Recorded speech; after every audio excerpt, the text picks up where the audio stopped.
Hi friends, ಇವತ್ತಿನ ಅಮ್ಮನ ಲೋಕ ರೆಸಿಪಿಲಿ ನಾನು ನಿಮಗೆ ಪೈನಾಪಲ್ ಜ್ಯೂಸ್ ಯಾವ ಥರ ಮಾಡೋದಂತ ಹೇಳ್ಕೊಡ್ತಾ ಇದ್ದೀನಿ.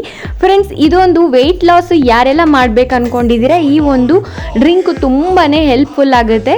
ಸೊ ನಿಮಗೆ ಒಂದು ಟೈಮಿಂಗ್ ಇರುತ್ತಲ್ವ, ಜ್ಯೂಸ್ ಕುಡಿಯೋದಾಗಲಿ ಅಥವಾ ಸಲಾಡ್ಸ್ ತಿನ್ನೋದಾಗಲಿ ಅಥವಾ ಸ್ನ್ಯಾಕ್ಸ್ ತಿನ್ನೋ ಟೈಮ್ ಇರುತ್ತಲ್ವ, ಸೊ ಅಂಥ ಟೈಮಲ್ಲಿ ವೆಯ್ಟ್ ಲಾಸ್ ಜರ್ನಿ ಸ್ಟಾರ್ಟ್ ಮಾಡಿರೋರು ಈ ಥರ ಒಂದು ಜ್ಯೂಸ್ಗಳನ್ನ ಮಾಡ್ಕೊಂಡು ಕುಡೀರಿ, ತುಂಬಾ ಹೆಲ್ಪ್ಫುಲ್ ಆಗುತ್ತೆ. ಹಾಗೆ ಈ ಜ್ಯೂಸ್ಗೆ ಏನೆಲ್ಲ ಇಂಗ್ರೀಡಿಯೆಂಟ್ಸ್ನ ಯೂಸ್ ಮಾಡಿದ್ದೀನಿ ಇವತ್ತಿನ ವಿಡಿಯೋ ಸ್ಟಾರ್ಟ್ ಮಾಡೋಣ ಬನ್ನಿ.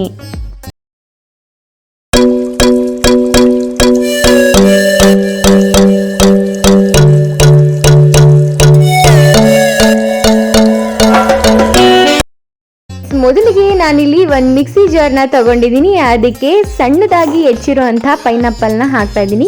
ಫ್ರೆಂಡ್ಸ್, ನಾನಿಲ್ಲಿ ಮೇಲ್ಗಡೆ ಸಿಪ್ಪೆ ಎಲ್ಲ ತೆಗೆದು ಹಾಗೆ ಅದರ ಮುಳ್ಳಂಶ ಎಲ್ಲ ಸ್ವಲ್ಪ ಸಂಪೂರ್ಣವಾಗಿ ತೆಗೆದು ಆದಷ್ಟು ಚಿಕ್ಕದಾಗಿ ಕಟ್ ಮಾಡಿ ಇಟ್ಕೊಂಡಿದ್ದೀನಿ. ಯಾಕಪ್ಪ ಅಂದರೆ ಮಿಕ್ಸಿ ಗ್ರೈಂಡರಲ್ಲಿ ನೀವು ಏನಾದರೂ ಗ್ರೈಂಡ್ ಮಾಡ್ತಾ ಇದ್ದೀರಾ ಅಂದರೆ, ಇದರ ಒಂದು ಜ್ಯೂಸ್ ಮಾಡ್ತಾ ಇದ್ದೀರಾ ಅಂದರೆ ಆದಷ್ಟು ಹಣ್ಣುಗಳನ್ನು ಸಣ್ಣದಾಗಿ ಕತ್ತರಿಸಿ, ಯಾಕಂದರೆ ಬೇಗನೆ ರುಬ್ಬುತ್ತೆ, ಹಾಗೆ ಕಂಪ್ಲೀಟಾಗಿ ಎಲ್ಲ ಥರದಲ್ಲೂ ರುಬ್ಬುತ್ತೆ, ಅಂದರೆ ಕ್ಯೂಬ್ ಆಗಿ ನಿಮಗೆ ಸಿಗಲ್ಲ.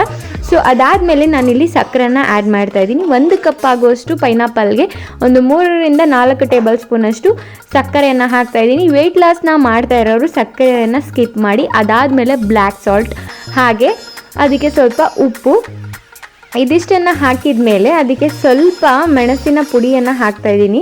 ಕಾಳು ಮೆಣಸಿನ ಪುಡಿಯನ್ನು ಹಾಕೋತಾ ಇದ್ದೀನಿ.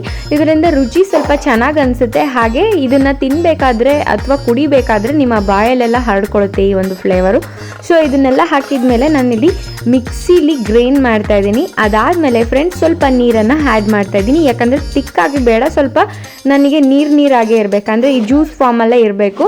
ಸೊ ಅದಾದಮೇಲೆ ನಾವು ನೀರು ಹಾಕದೆ ಮಾಡಿದ್ರೆ ಅದೆಲ್ಲ ಸ್ಮೂತಿ ಥರ ಆಗಿಬಿಡುತ್ತೆ. ಸೊ ಜ್ಯೂಸ್ ಮಾಡ್ತಾ ಇರೋದ್ರಿಂದ ಸ್ವಲ್ಪ ನೀರನ್ನ ಆ್ಯಡ್ ಮಾಡಿ ಒಂದು ಕಡೆ ಗ್ರೈಂಡ್ ಮಾಡಿ ಎತ್ತಿಟ್ಕೋತಾ ಇದ್ದೀನಿ. ಅದಾದಮೇಲೆ ಒಂದು ಪಾತ್ರೆ ತೊಗೊಂಡು ಈ ಥರ ಅದನ್ನಲ್ಲಿರೋಂತಹ ವೇಸ್ಟ್ಗಳು, ಅಂದರೆ ಈ ಪೈನಾಪಲ್ ಎಲ್ಲ ಮೇಲ್ಗಡೆ ಮುಳ್ಳು ಥರ ಎಲ್ಲ ಇರುತ್ತಲ್ವ, ಅದೆಲ್ಲ ಗ್ರೈಂಡ್ ಆದರೆ ನಿಮಗೆ ಪಲ್ಪ್ ಥರನೇ ಸಿಗುತ್ತೆ ಬಾಯಿಗೆ. ಸೊ ಆ ಥರ ಇಷ್ಟಪಡೋರು ಅದೇ ಥರ ಕುಡಿಬೋದು, ಇಷ್ಟಪಡ್ದಲ್ಲೇ ಇರೋರು ಈ ಥರ ಒಂದು ಮಿಕ್ಸಿಯಲ್ಲಿ ಗ್ರೈಂಡ್ ಮಾಡ್ಕೊಂಡಿರೋದನ್ನ ಈ ಥರ ಒಂದು ಶೋಧನೆ ಮಾಡ್ಕೋತಾ ಇದ್ದೀನಿ. ಸೊ ಇದರಲ್ಲಿ ನೋಡ್ತಾ ಇರ್ಬೋದು ಪಲ್ಪ್ ಎಲ್ಲ ನೀಟಾಗಿ ಬಂದುಬಿಡುತ್ತೆ ಮೇಲ್ಗಡೆ. ಸೊ ಜ್ಯೂಸ್ ಫಾರ್ಮ್ ಇರೋದೆಲ್ಲ ಕೆಳಗಡೆ ಪಾತ್ರೆಯಲ್ಲಿ ಹೋಗುತ್ತೆ. ಸೊ ನೋಡಿ ಎಷ್ಟೊಂದು ಪಲ್ಪ್ ಇದೆ ಅಲ್ವಾ. ಸೊ ಈ ಥರ ಕುಡಿಯೋಕ್ಕೆ ಇಷ್ಟಪಡೋರು ಪಲ್ಪನ್ನು ಈ ಥರ ಫಿಲ್ಟರ್ ಮಾಡ್ಕೊಳ್ಳಿ. ಸೊ ಈಗ ಈ ಥರ ಎಲ್ಲ ವೇಸ್ಟ್ ಎಲ್ಲ ಈಗ ಈ ಥರ ಆಗಿದೆ. ಸೊ ಇದೆಲ್ಲ ವೇಸ್ಟ್, ಇದನ್ನು ಯೂಸ್ ಮಾಡೋರು ಅಂದರೆ ಕುಡಿಯೋರು ಅದ್ರ ಜೊತೆಗೇ ಕುಡಿಬೋದು. ಸೊ ಈಗ ಇದು ರೆಡಿ ಆಗಿದೆ, ಒಂದು ಗ್ಲಾಸಿಗೆ ಸರ್ವ್ ಮಾಡ್ತಾಯಿದ್ದೀನಿ. ಫ್ರೆಂಡ್ಸ್, ಆದಷ್ಟು ಮನೆಯಲ್ಲಿ ಈ ಥರ ಜ್ಯೂಸ್ಗಳು ಮಾಡೋದ್ರಿಂದ ಹೆಲ್ದಿ ವೇಲಿ ತುಂಬಾ ಒಳ್ಳೆಯದು. ಹಾಗೆ ಹಣ್ಣುಗಳನ್ನ ತಿನ್ನೋಕ್ಕೆ ಇಷ್ಟಪಡ್ದಲ್ಲೇ ಇರೋರು ಈ ಥರ ಜ್ಯೂಸಲ್ಲಿ ಮಾಡ್ಕೊಂಡು ಕುಡಿದ್ರೆ ತುಂಬಾ ಚೆನ್ನಾಗಿರುತ್ತೆ. ಹಾಗೆ ಇನ್ ಕೇಸ್ ಏನಾದರೂ ನೀವು ಮನೆಯಲ್ಲೇ ಜ್ಯೂಸ್ ರೆಡಿ ಮಾಡ್ತಾ ಇದ್ರೆ ಅಂದರೆ ಆದಷ್ಟು ಐಸ್ ಕ್ಯೂಬ್ಗಳನ್ನ ಅವಾಯ್ಡ್ ಮಾಡಿ. ಯಾಕಂತ ಹೇಳಿದ್ರೆ ಐಸು ಜಾಸ್ತಿ ನಮ್ಮ ದೇಹಕ್ಕೆ ಸೇರಿದಷ್ಟು ಈ ಕಿಡ್ನಿಲಿ ಸ್ವಲ್ಪ ಜನ ಹೇಳ್ತಾರೆ ಐಸ್ ವಾಟರ್ ಕುಡಿಯೋದ್ರಿಂದ, ಐಸ್ ಜಾಸ್ತಿ ಸೇರೋದ್ರಿಂದ ಕಿಡ್ನಿಲಿ ಸ್ಟೋನ್ ಆಗುತ್ತೆ ಅಂತ. ಸೊ ಆದಷ್ಟು ಸ್ವಲ್ಪ ಕಮ್ಮಿ ಮಾಡಿ. ಸೊ ಅದು ಆದ ಕಾರಣ ನಾನಿಲ್ಲಿ ಐಸ್ ಕ್ಯೂಬ್ನ ಹಾಕಿಲ್ಲ. ಇಫ್ ಇನ್ ಕೇಸ್ ನಿಮಗೆ ಇಷ್ಟ ಆದರೆ ಐಸ್ ಕ್ಯೂಬ್ನ ಆ್ಯಡ್ ಮಾಡ್ಕೊಳ್ಳಿ.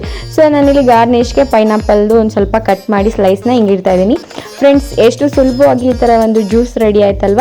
ಸೊ ಯಾಕೆ ತಡ, ನಿಮ್ಮ ಮನೇಲಿ ಪೈನಾಪಲ್ ಇದ್ದರೆ, ಇಲ್ಲ ತಿನ್ನಬೇಕು ಈ ಥರ ಕುಡಿಬೇಕಂತ ಆಸೆ ಆದರೆ ಹೋಗಿ ಮಾರ್ಕೆಟಲ್ಲಿ ಪರ್ಚೇಸ್ ಮಾಡಿ, ಬೇಗ ಇದನ್ನು ತಂದು ನಿಮ್ಮ ಮನೇಲಿ ಮಾಡಿ ಅಂತ ಹೇಳ್ತಾ ಈ ರೆಸಿಪಿ ಹೇಗಾಗಿತ್ತು ಒಂದ್ಸಲ ಟ್ರೈ ಮಾಡಿ ನೋಡಿ. ಹಾಗೆ ಕಮೆಂಟ್ ಸೆಕ್ಷನಲ್ಲಿ ಕಮೆಂಟ್ಸ್ ತಿಳಿಸಿ ಅಂತ ಹೇಳ್ತಾ, ನೀವಿನ್ನು ನಮ್ಮ ಅಮ್ಮನ ಲೋಕ ಚಾನಲ್ಗೆ ಅಂದರೆ ಅಮ್ಮನ ಲೋಕ ರೆಸಿಪೀಸ್ ಚಾನಲ್ಗೆ ಸಬ್ಸ್ಕ್ರೈಬ್ ಆಗಿಲ್ಲ ಅಂದರೆ ಪ್ಲೀಸ್ ಸಬ್ಸ್ಕ್ರೈಬ್ ಆಗಿ. ಅಲ್ಲೇ ಕಾಣಿಸ್ತಾರೆ ಅಂತ ಬೆಲ್ ಐಕಾನ್ನ ಕ್ಲಿಕ್ ಮಾಡೋದ್ರಿಂದ ಇದರಿಂದ ಎಲ್ಲ ವೀಡಿಯೋಸ್ ನಿಮಗೆ ನೋಟಿಫಿಕೇಶನ್ ಮೂಲಕ ತಲುಪುತ್ತೆ ಅಂತ ಹೇಳ್ತಾ, ಫ್ರೆಂಡ್ಸ್ ನಾವು ನಮ್ಮ ಮುಂದಿನ ವೀಡಿಯೋ ಜೊತೆ ನಿಮಗೆ ಸಿಗ್ತೀವಿ. ಅಲ್ಲಿ ತನಕ ಕೀಪ್ ವಾಚಿಂಗ್ ಲಿಪಿ ಆಲ್ ಇನ್ ಒನ್.